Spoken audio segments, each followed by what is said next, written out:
Hey everybody, welcome to the Song Revolution podcast, brought to you by Nashville Christian Songwriters. Nashville Christian Songwriters exists to empower Christian songwriters worldwide. I'm John Chisum, and this podcast exists to bring you valuable songwriting insights, inspiration, interviews, and just all around good fun with some of the greatest songwriters, producers, arrangers, artists, and creatives, and beyond.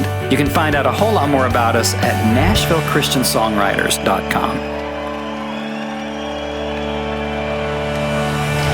Hey everybody, it's John Chisum for Nashville Christian Songwriters, and I am in Franklin, Tennessee at the Centricity Music Writers Room with a new friend, Jason Gray, CCM artist. Jason, glad to have you here today. Man, it's so great to be here. Yeah.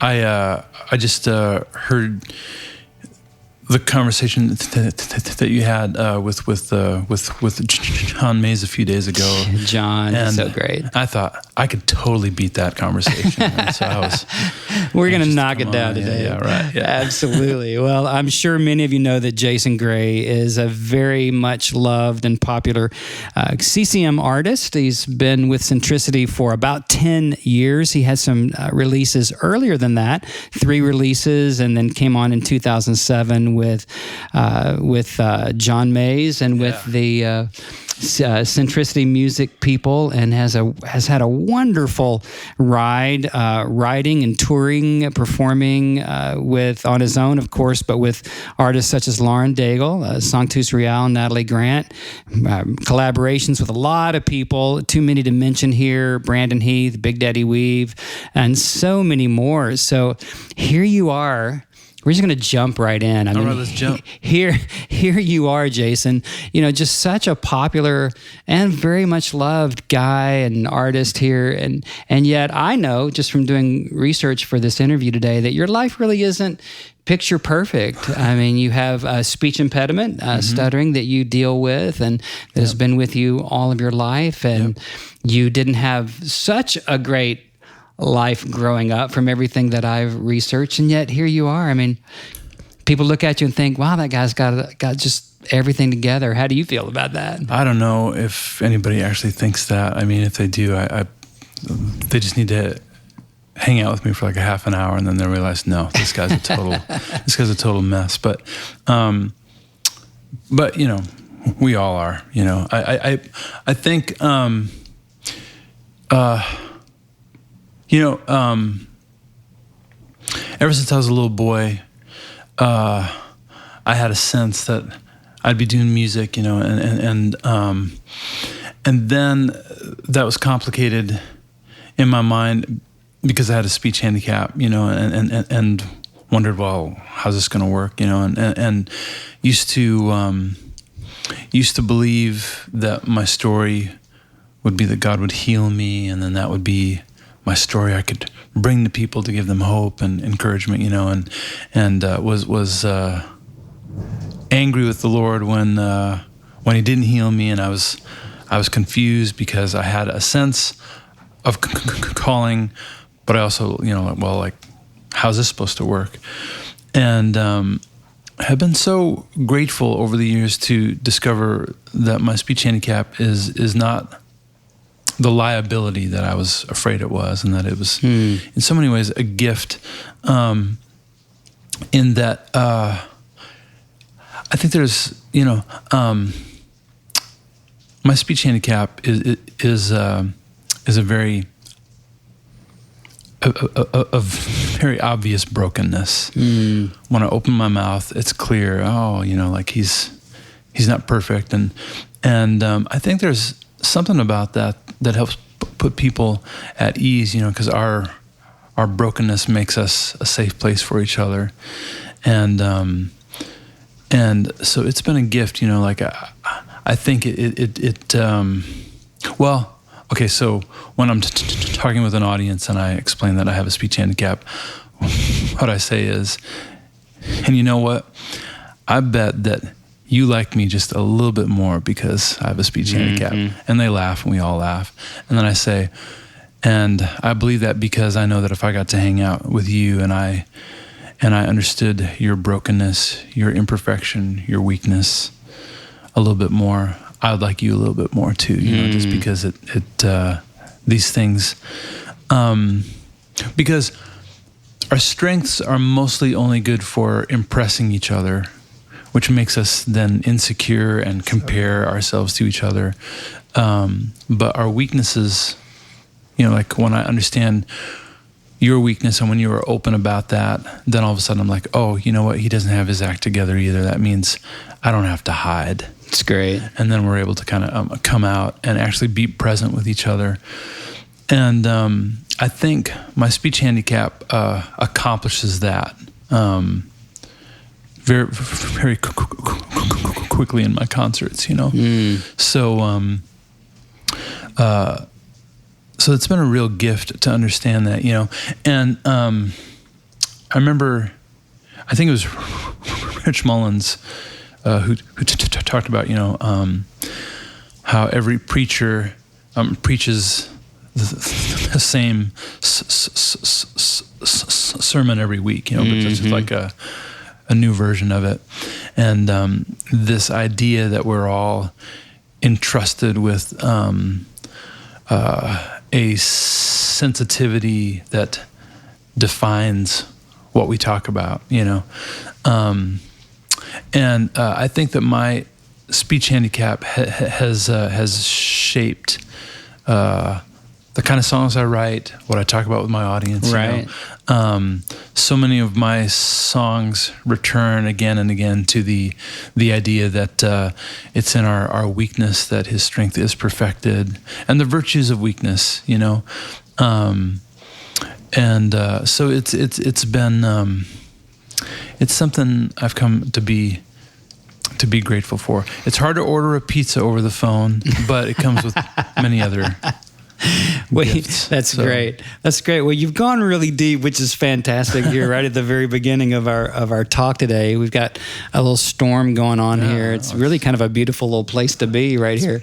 Perfect. Yeah. Well, I was telling you before we started recording today that, you know, you've got a brand new fan in me because I knew a lot of your radio songs, but I've dug back into your catalog a bit. And as, you know, a writer and a wordsmith myself, I would so value your words. And I know you have a lot of great co-writers, but I know that the depth, you know, comes out of your life as well. And I want to talk about those things, you know, as we go along here. And I know we've got some songs to come up that you're going to perform live for us here today, which is great. But how do you feel that your early years, you know, which, as I've read up on you, were pretty stormy, and you can say as little or as much about that as you want, but how do you feel like ultimately that has guided your own songwriting and your music career and ministry? Yeah, you know, I'm willing to bet that most people on some level feel kind of like an outsider. I think we all kind of, and we all have a longing to belong, you know. The context in which I grew up feeling those things was, I grew up in a broken home, and then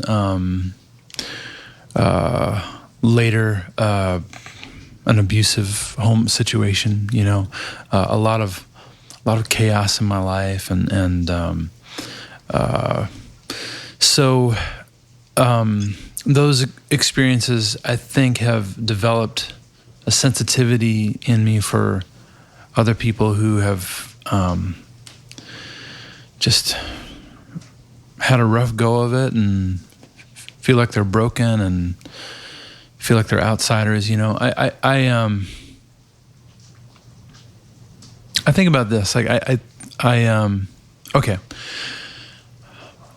When I wonder about where things began for me, I think it goes back to, I was driving home from school as a 16-year-old. I was a brand new believer, and I'm driving home from school because home was hard. It meant that school was hard, you know, and to top things off, my girlfriend had just broken up with me, and man, I thought it was the end of the world. Like, wow. I'll never love again. I thought it was all over for me at 16, and, but I'm driving home from school and my heart is broken and I'm stressed out and I'm crying out to God. I'm in my car and I'm crying. And I have this moment where I realize, as a new believer, I think, you know what? Everybody goes to God when their heart is broken. Where does God go when his heart is broken? And in this moment of grand presumption and naivety in the car, I wiped the tears from my eyes. I said, Lord, I just want you to know, if you ever need a shoulder to cry on, I want to be there for you, And as hokey as that sounds, I believe that he honored that prayer and he answered that prayer and he began to break my heart with the things that break his heart. And I think back on that moment, and I think that all of my songs, all my ministry, all the whatever good has come out of my life has come from that prayer, as he began to answer that. Mm-hmm. And I think that his heart breaks for people who feel on the outside and alienated, So if I'm in a room and there's a worship service happening, and there's all the praise songs happening and everyone's into it, the particular sensitivity that God has entrusted to me is in that moment, I can't help but think of the people in the room who feel alienated by all of that, who are there. They came because they want to be there, but they can't praise, and this the happy praise music makes them feel more lonely. You know what I mean? Mm-hmm. I do. And they're kind of trapped inside themselves, And so if I'm in that situation and I have an opportunity to play a song, if I go up there, I'm usually going to play the song that I hope is going to give them a point of entry, And actually, all of my songs, I try to include some moment of acknowledgement of brokenness that I hope will be a point of entry, So like even a song like Good to Be Alive, which is a happy pop song, in a song like that, I try to include points of entry so that a person who's not feeling like it's good to be alive, they can still hang with me in that moment, and they don't feel excluded, and I think that sensitivity stems from that prayer as well, because I think that God cares about those people. His heart is with the person in the worship service who feels alienated, and so if I can play a part in opening a door for them to enter into that experience by acknowledging brokenness, or that life is hard, or you might not even know if you believe in God right now, but you're here, you came, that counts. Yeah. Wow, that is worship in and of itself, that you walked in the door. That's your worship for today. That's all you got to do. And so anyway, yeah. So there's a lot of transparency, obviously, in what you do. Do you feel like there is a balance between, I don't know if there's such thing as too much transparency, there is, but it's like, how much do you feel like you can, how far can you go, right? I think about that a lot. I probably err on the side of going too far at times, but I don't want to, I'd like to be transparent in a way that invites people in, but not in a way that bleeds on people. Like I don't want to bleed on people. Right.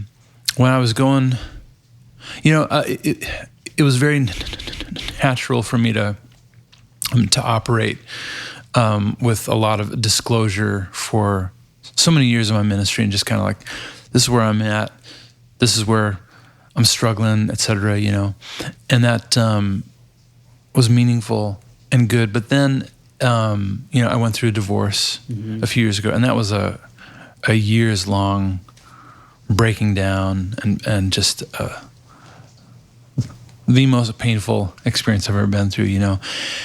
But I didn't feel like I could talk about it with my audience.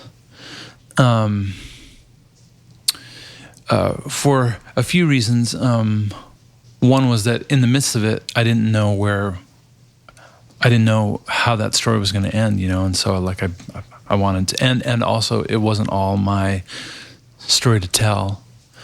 But my mode of operation was usually, if I'm struggling with something, I'm going to struggle with it kind of out in the open. And I saw beautiful fruit come out of that approach, but in this case, it didn't feel right to do that. Later on, in the process of all that, I asked one of my heroes about it, Walter Wongren, who is an author, and he helped me understand this. He said, you can't really talk about something you're struggling with until that chapter is closed. He said, because, I always struggled with, we would often hear people give testimonies about, I used to struggle with this, but then I found victory in this way, and I was always like, why can't the person say, last night I struggled with pornography. Like if a pastor or a church leader or a singer-songwriter or whoever was that transparent, it would make the whole room uncomfortable. Everything up. You kidding me? And I had a lot of contempt about that. I thought that that's not how it should be. That's not honest. There isn't healing in that. I thought, let's all talk about what we're struggling with right this moment. What's the scariest thing for us to talk about? Let's talk about that, and in doing that, allow grace into that, I've come to understand that I think we should do that, but with the people who are closest to us, but in terms of bringing that to a congregation or an audience, Walter Wongren, he talked about how if you talk about something before a chapter has closed or resolved, you don't realize, but what you're doing is you're asking your audience for something. You're asking for their sympathy. You're asking for their support. You're asking for them to agree with you or to take your side. But if you wait until the chapter closes, then you can talk about it and you have something to give them and you aren't asking them for something. Does that make sense? Yeah, totally. And that was like, oh, wow, that's it. I understand that now, So in the midst of my divorce, if I had talked about it, I would have been asking my audience for support or sympathy or to take my side without realizing it. But if I waited until after that chapter closed, now I can talk to my audience about it and I have something to give them. I have companionship to offer to people who are going through the same thing. I have understanding or compassion or, That's really all those good. things and stuff. So that has helped me to understand how transparent is too transparent. And I'm always asking myself, like, if I talk about this, is it going to elicit sympathy or ask for support? And if so, I'm going to wait.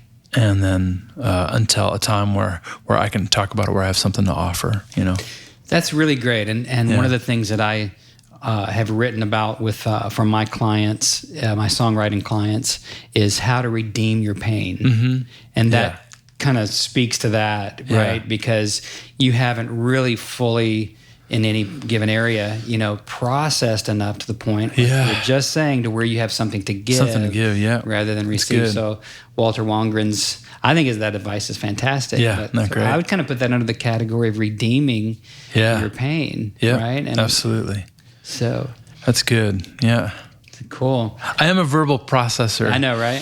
And I've learned that my audience isn't the place to do my verbal processing, but my community is the place to do that. That's you know. good. So now I remember a story. You were talking about your divorce, and I remember reading a story about. I'm not sure exactly when it was happening. Yeah. Whether it was when it was final, or you just decided, or whatever. But then a couple came up to you backstage or at a concert, and it seemed like every concert from then on, some couple came up. Am I remembering that correctly? Or something sort of like that, where you felt suddenly forced into praying for other people out of your own pain.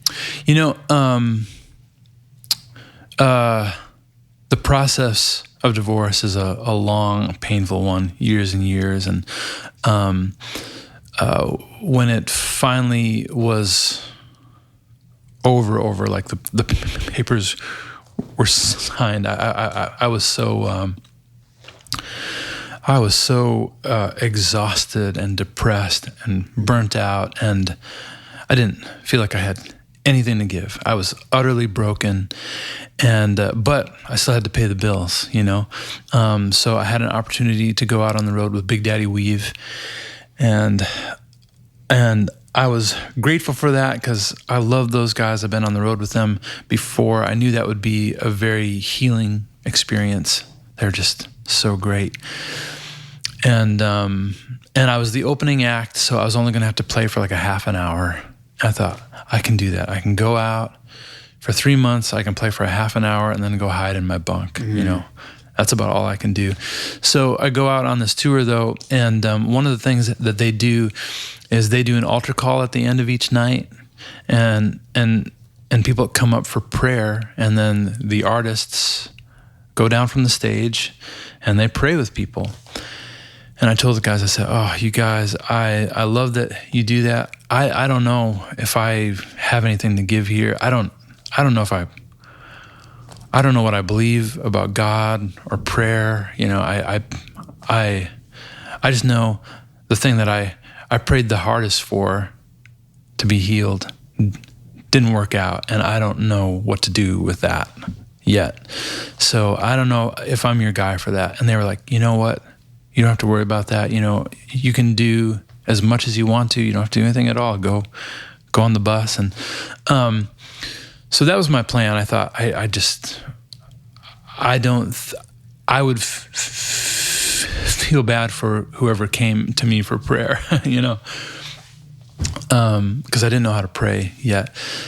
So I was just going to bow out. But I've developed a discipline in my life that, you know, like if I don't want to go to church or something like that, I'll make myself go, because if I can see that the Lord is doing something over in this area, I want to make sure that I put myself in the path of that so I can get hit by something holy, you know. And so, cool. So the first night of the tour was in Wisconsin, and the time for the altar call came. And I decided, you know what, I don't know what I'm doing, but I'm gonna go out there and see what happens. And so I went out there, and that first 11-day run of shows, each night, the people who ended up in my line to come and get prayer were people in relationship crisis. Their marriages were coming apart, and I was so afraid that people who would like be asking for healing would be there, and I'd be like, I don't know how to pray for healing, you know. I'm so sorry, you need to ask one of these other guys. But the people in relationship crisis, I was like, oh my goodness, I know how to pray for that. You know, this is the one thing that I feel like I know how to pray for. And that was very affirming to me, and I experienced it as if God was saying, you still have something to give. And so that was a very healing, restorative thing to happen right after the divorce. It was, Wow. It changed my life, really. Wow. And that's God redeeming your pain. I think so, yeah. I mean, in some ways, Yeah. For someone else. Yeah. Wow. Now, when you go through seasons like that, or hardships or experiences, are there certain songs that kind of become identified with that because you wrote it either during it or about that? Huh. I mean, I don't know. Have you ever thought about that? Yeah. There are songs, when I go do a concert, I try to not make it about me as much as possible, and I try to serve the audience, so I'm usually not thinking in those terms. But there are songs that came out of those experiences for sure, like Not Right Now and Nothing Is Wasted and right. Death Without a Funeral, Yeah, I was going to ask you about that one. I know you're prepared to sing for us today. I don't know if that would be appropriate to pull out. I'd love to play that. Oh, I could, yeah. Because, I mean, knowing some of your background, the divorce and everything, I wondered about Death Without a Funeral, if that was kind of tied in with any of that, because it's such a moving song and so unlike anything on Where the Light Gets In, but so awesome. The whole album is awesome. That's kind of you to say.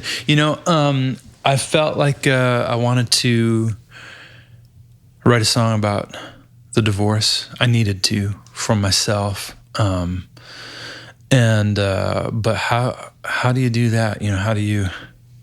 And so I had an idea because I experienced my divorce as a kind of death, and realized that if somebody I loved died, everybody around you, they know what to do. They gather around you and they help you and they make food and they help you take care of the funeral and all these things.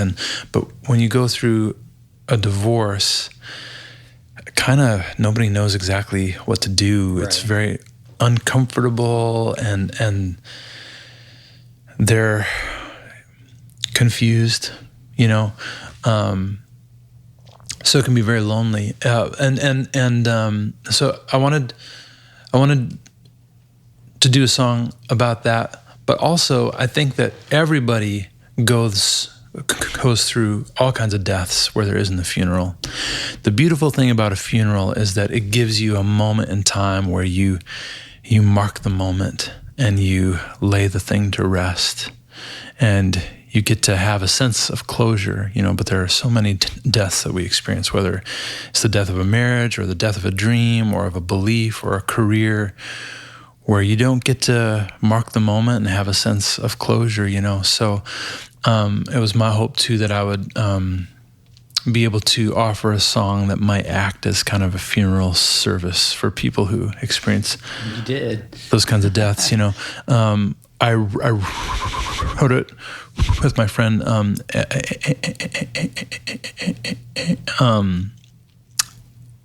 Andy Gullahorn, who I don't know if you know his work, but I think he's the best songwriter in Nashville, and he was close with me and knew my family, and so he was the only one at that moment that I trusted to bring this idea to and have him help me walk it out. So I could play that one for you. Okay, let's see. Haven't played this one in a little while. We'll be very forgiving. Okay, good.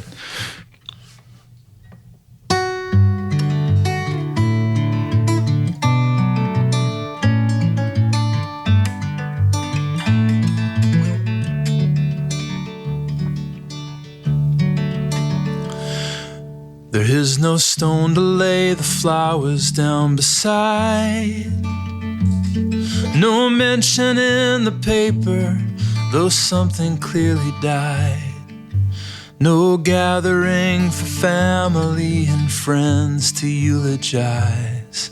It's a death without a funeral. There is no book to sign for people filing in. No table for the pictures where they'd say, remember when. No song is sung about how all good things come to an end. It's a death without a funeral. And if you see me, I'm still breathing, though a million things have died inside of me. There is no healing without grieving. No wonder why it's hard to rest in peace, when there's nothing we can bury in the dirt. No place to lay the memories of all the things that were. No way to feel the closure, no ending to the hurt. It's a death without a funeral.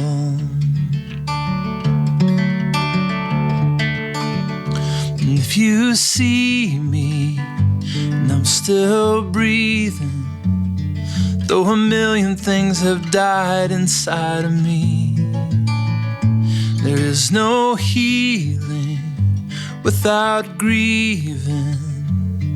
No wonder why it's hard to rest in peace. One apple hadn't fallen with the leaves. As I reached up, I remembered how we both planted that tree. With one bite, I was surprised to find the fruit was still so sweet.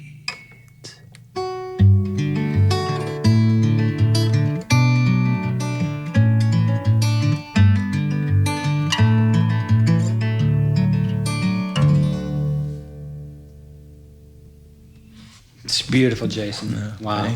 Thank you. So many choice lines in that thing, man. It just... one of the things I talk with the songwriters about all the time is pulling people into the song with imminent imagery. Yeah. You know, and you talking about there not being a book to sign and all the flowers to lay at the headstone and all those things. It's like you're just there. You're just right in the moment in a song. And I think that's a real art. Well, of course it's an art. I mean, but it's the craft. You know, I have so many people say, well, you know, God just gives me my songs. And it's like, how's that working out for you? You know? I know, right? But it's like, there's a real craft, and you are a wordsmith, a tunesmith. Of course, you're a marvelous singer and player. And it just, the whole package communicates such emotion. And that's another thing that's really hard for a lot of the writers to kind of understand how to do. And that's what we're trying to teach people and help them accomplish their calling by coming alongside and helping them do the things that you do, right? Yeah. So before we started taping today, we were talking about maybe, was it 3 different approaches to songwriting depending on the song? Do you want to get into some of that a little bit? Yeah, sure. You know, I'll comment on something you said. I want to humbly acknowledge that I believe that God is present in the process of writing a song. You know, so like there is. It's weird because songs do feel like a gift. Like that song feels like like a gift, like where I don't feel like I can take credit, but at the same time, like we worked really, really hard on that song. You know, I work really hard on all my songs, and so there is that weird thing where I worked on it. You know, like but also it feels like a gift at the same time. You know, and so a sense where I don't want to presume to say, I received this song from the Lord, you know.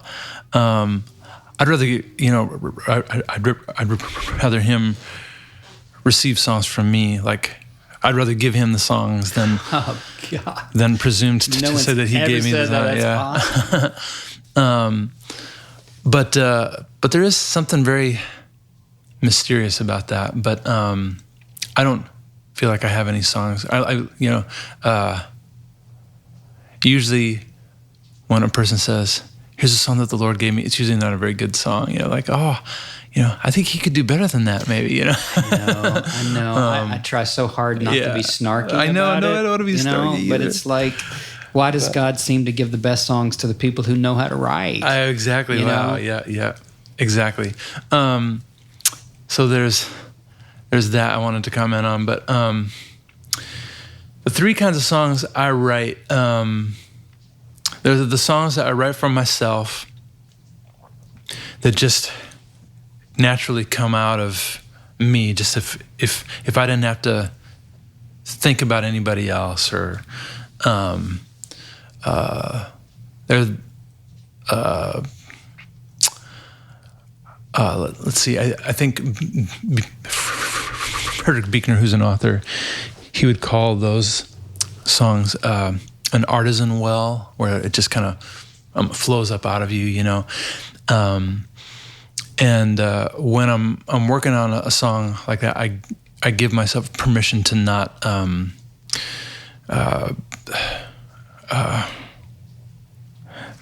manage the song all that much and be overly concerned if the song is useful. Right. Like will this song help further my career? Okay, here's an example. David Wilcox talked about this, about how there are at least two different kinds of songs you can write.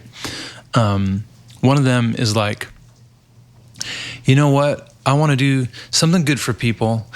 I want to do something that is good for all the people in the United States.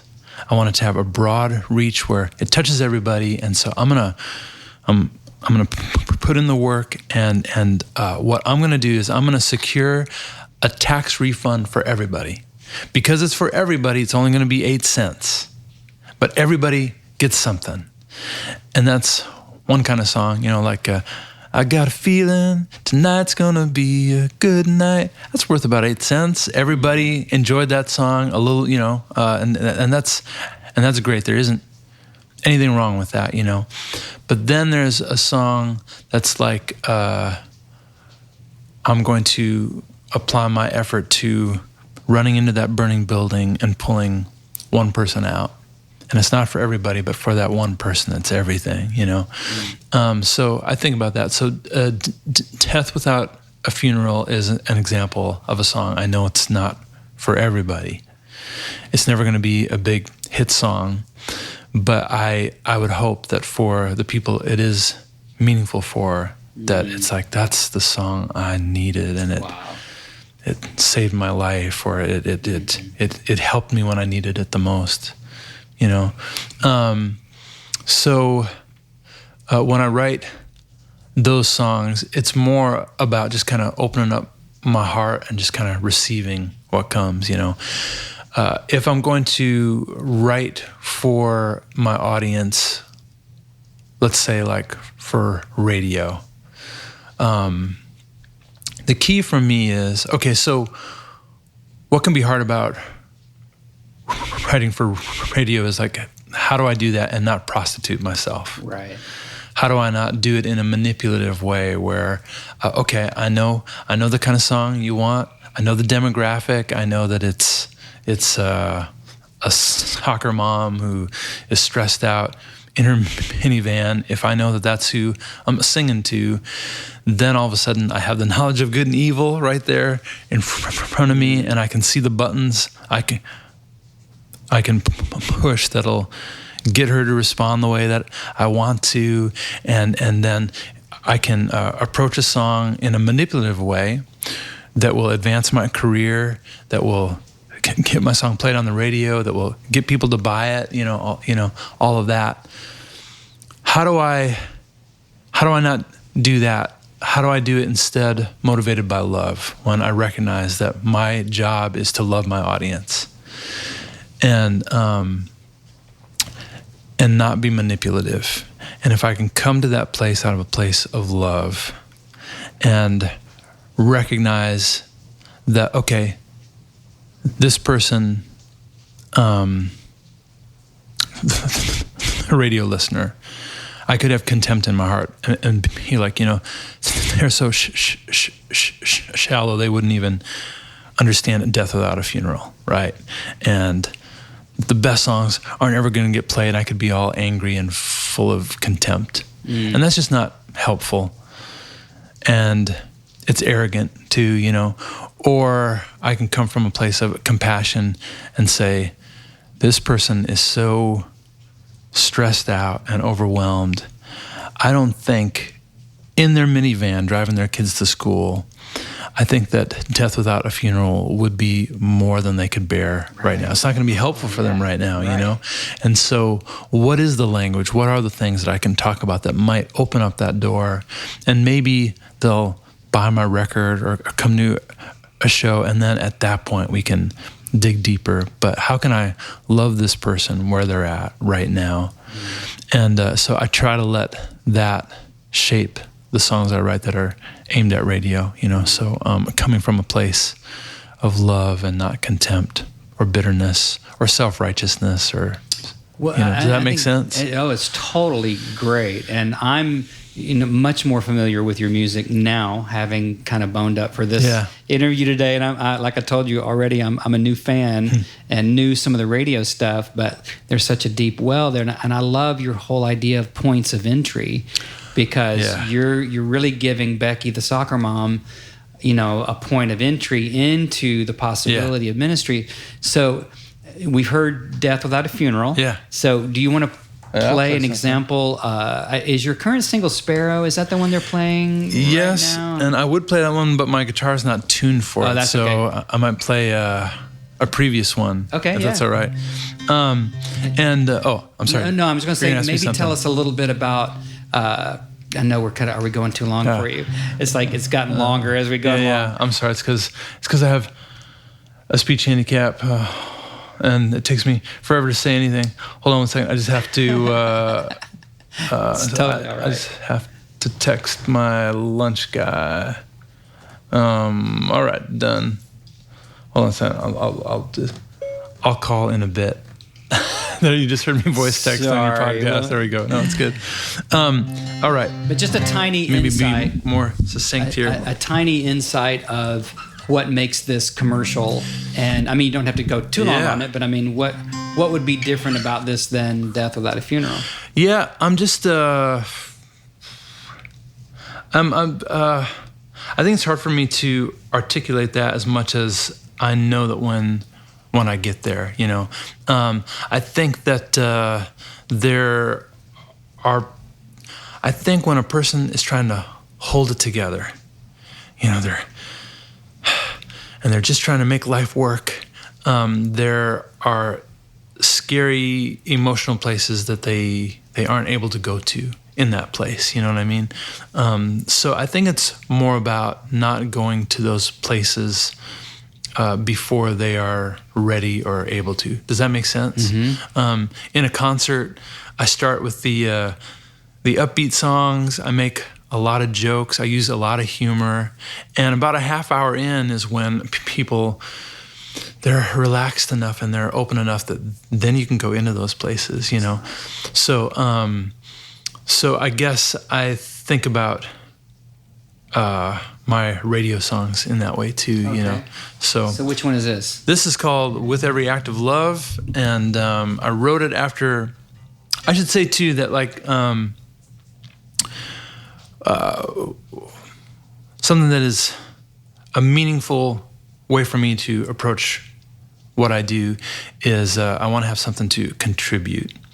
Bob Briner, I think was his name, was an author who spoke years ago about, rather than complaining about the field that you're working in and then leaving it and abdicating your voice there, why not go deeper into it and see if you can make a contribution, be a part of the change that you want to see, you know? So like if I complain about not hearing the kinds of songs that I want to hear on Christian radio, or the ideas that I wish people were talking about, I can either complain about it and leave, or I can do something about it. So it's been meaningful for me to take concepts that I read in these great books by Frederick Buechner, Walter Wangerin, G.K. Chesterton, N.T. Wright, and to realize I think the average believer out there isn't going to have time and space to read these books. So if they're going to hear these ideas, it's probably not going to happen unless I or someone else writes a song about it and brings the idea to them, you know. So this song came out of reading N.T. Wright's book called Surprised by Hope. And the idea that the kingdom of God isn't something that we are waiting for, but something that we allow to happen right here and now. And anyway, so it's called With Every Act of Love. I know I got to play this, but there's a great story about it I want to share with you. I'll play it and then I'll do the story afterwards. Oh, that was bad. Here we go.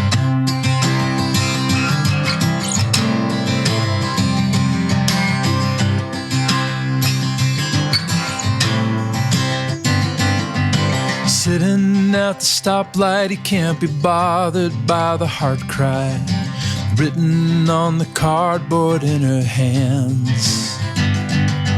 But when she looks him in the eye, his heart is broken open wide as he feels the hand of God reach out through him.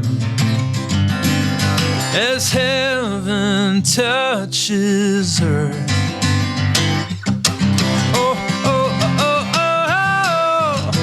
we bring the kingdom come, with every act of love. Jesus, help us carry you alive in us. Your light shines through. With every act of love, we bring the kingdom come.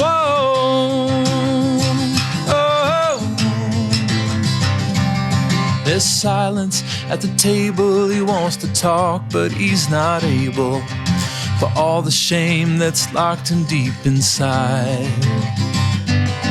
But her words are the medicine when she says they can begin again, and forgiveness will set him free tonight. As heaven touches earth,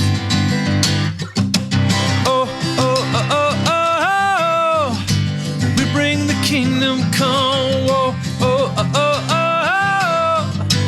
With every act of love, Jesus, help us carry you alive in us. Your light shines through. With every act of love, we bring the kingdom come. God put a million doors in the world for his love to walk through. One of those doors is you. I said God put a million doors in the world for his love to walk through. One of those doors is you.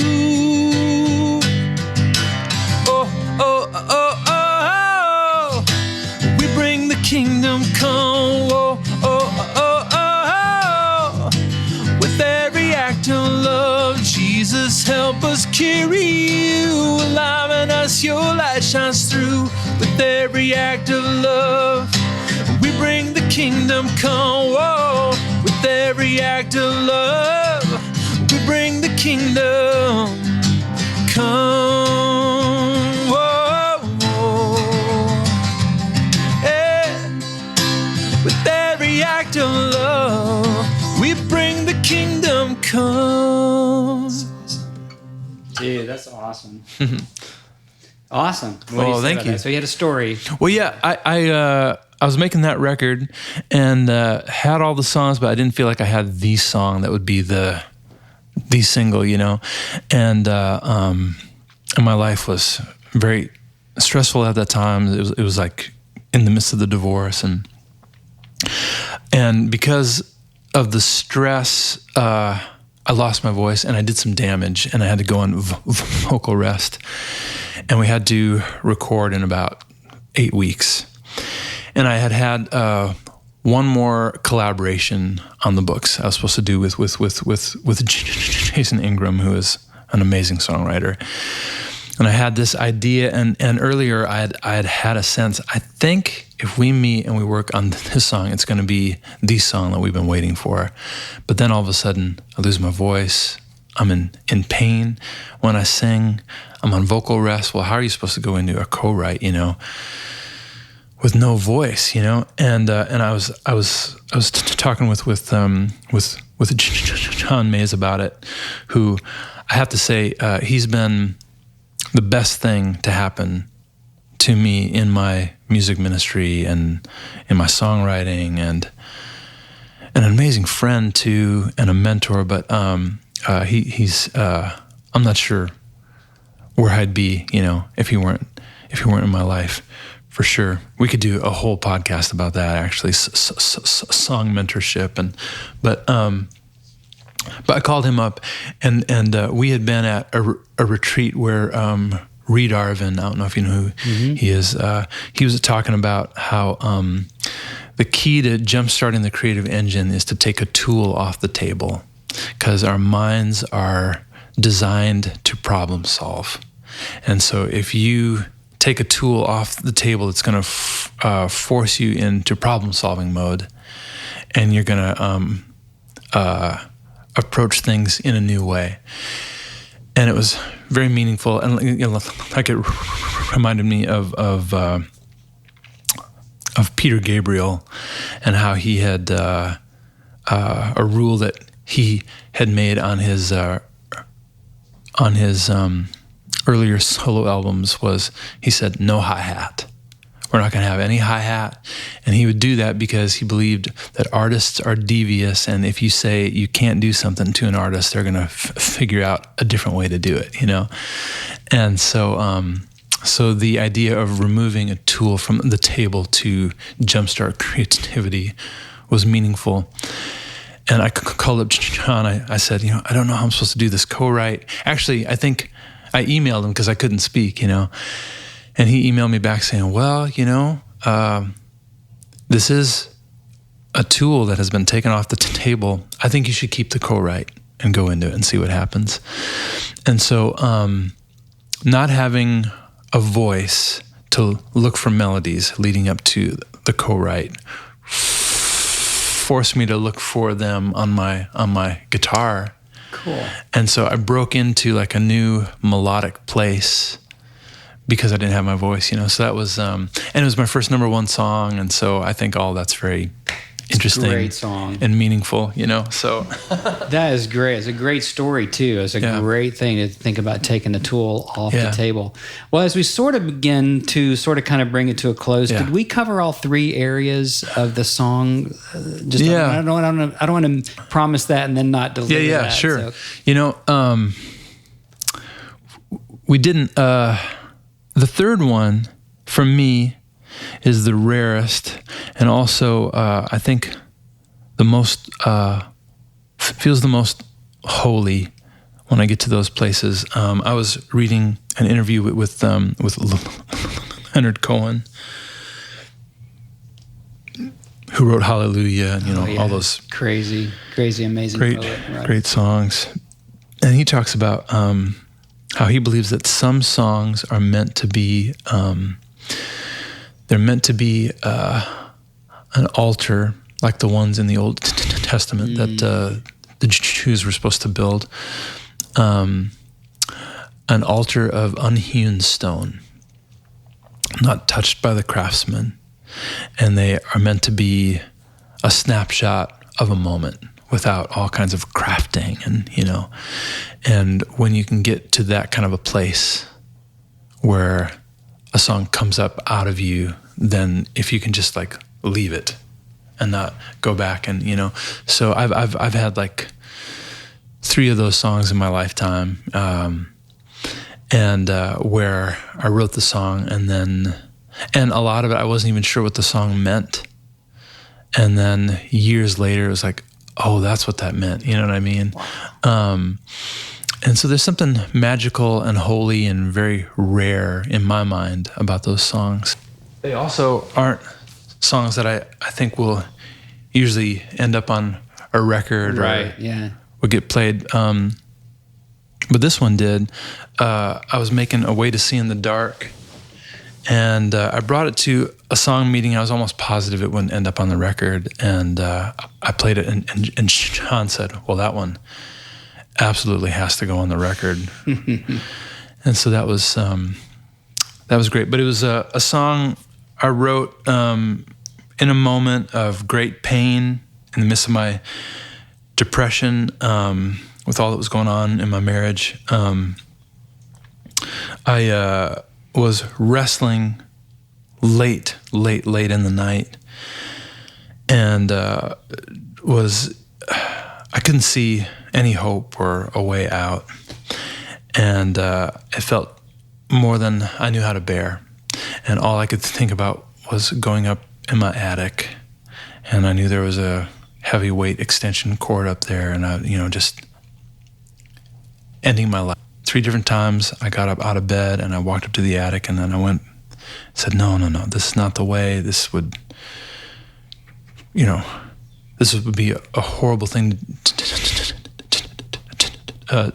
do to your boys.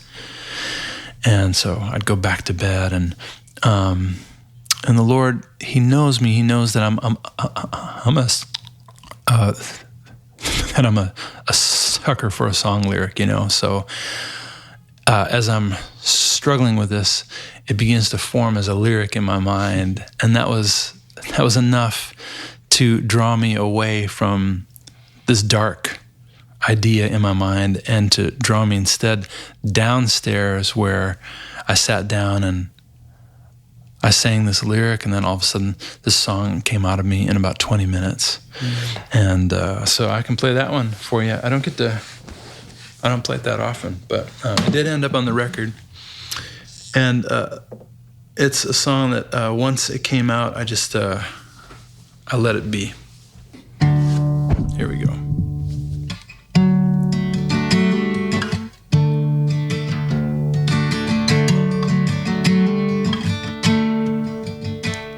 I spent some days looking for a length of rope and a place to hang it from the end of my hope.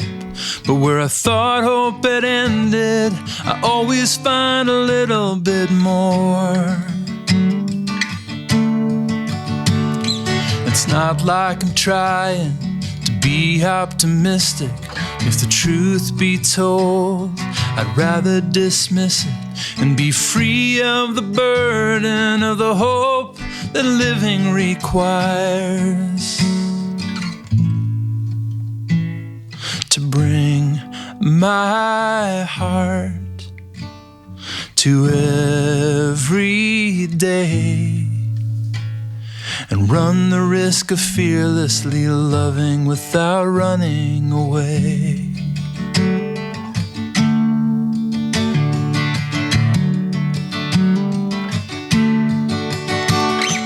Jesus is speaking, but it's so hard to hear when disciples with swords are cutting off ears, broken and bleeding, waiting for healing to come. The wounded's a part that I've learned to play well, though the wound may run deeper than I know how to tell.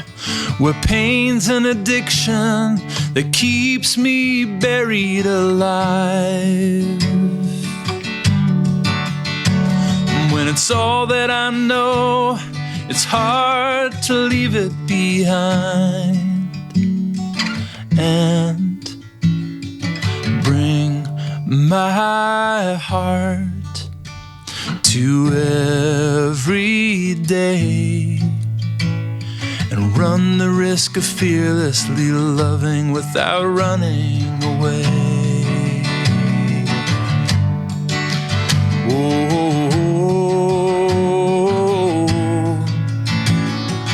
Eyes are not lifted up, my heart is not lifted up, but calm and quiet is my soul. Like a child with his mother is my soul.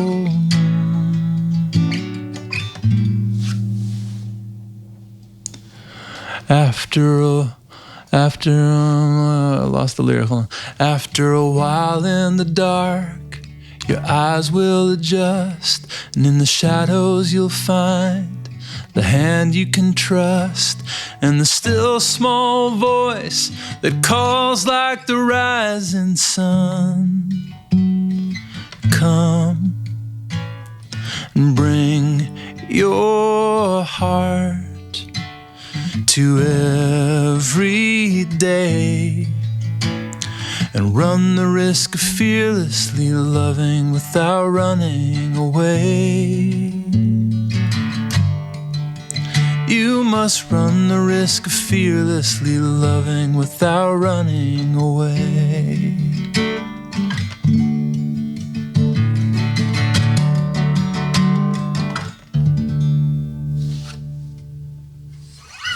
Dude, wow. That's phenomenal. I should have ended on the happier one. No. I think it's great. I think it's just testimony to the depth of who you are. And as you were playing that and the others today, it's like anybody who is cynical about CCM obviously doesn't know who you are. And, I'm so honored you'd be on our podcast today. Oh, thank you for having me. And we didn't even talk about half the things we were going to talk about. I know. Well, maybe we'll do that part two a couple of months from now when you want to come back on the show. That sounds great. We call this the Song Revolution podcast, and that's intentional because Nashville Christian Songwriters exist to empower Christian songwriters. And that's not just to empower them to get on the radio. It's just to empower them to fulfill their call. And today, you've shared some deep and some awesome things. You've been very vulnerable and transparent in such a great way. I feel like it's been a holy time. Well, good. I feel a weightiness. You sharing that story and that song. And so anybody that's cynical, man, you just get a hold of some of Jason's music and steep yourself in it and take some lessons. Here because this is how it's done. This is the craft, but it's the heart also, right? I mean, it's not just craft. It's not just unformed heart, but it's really that wonderful combination. So I have just two more questions. Yeah, and good. The first one is, do you have any brief, I really hate tips, tricks, and hacks. I hate that. I think that's so anti-art, right? Yeah. But do you have anything, one or two tiny little things, you don't have to go into long lessons, that you share about your songwriting, and then kind of what's next for you? So those are my last two questions as we wrap up today. A story that I love to share is many years ago, I heard Billy Collins talking on NPR, and he's a poet, a great poet, And he talked about when he was a boy, and he went on his first glass bottom boat ride, and he talked about being on this boat and looking down, and all of a sudden this whole world that he didn't even know existed was introduced to him, and he's filled with wonder as he's looking on this glass bottom boat into the ocean. And someone else on the boat leans over, and their glasses fall and hit the floor of the glass bottom boat. And he said it broke the spell immediately, and because it reminded him, oh yeah, we're just on a glass bottom boat, And so he talked about the importance of not dropping the glasses. And what the Holy Spirit spoke to me in that moment was not drawing attention to myself as a writer, you know, so not, the way that I am tempted to do that is by being overly clever or showy in a lyric that you know, like, oh, this will show them that I have a big vocabulary, or that I'm, you know, whatever. And so avoiding doing that, more and more, I think that my job is to be invisible. And if I can do that, then what I have to offer is a doorway for people to enter into this reality that I'd like to make available to them, you know. So don't drop the glasses is a big one for me. What's next for me? I think I've got a book in me. I think so. I'm devoting some time to writing a book, and also working on my songwriting as well. You know, I will add this story on my way out.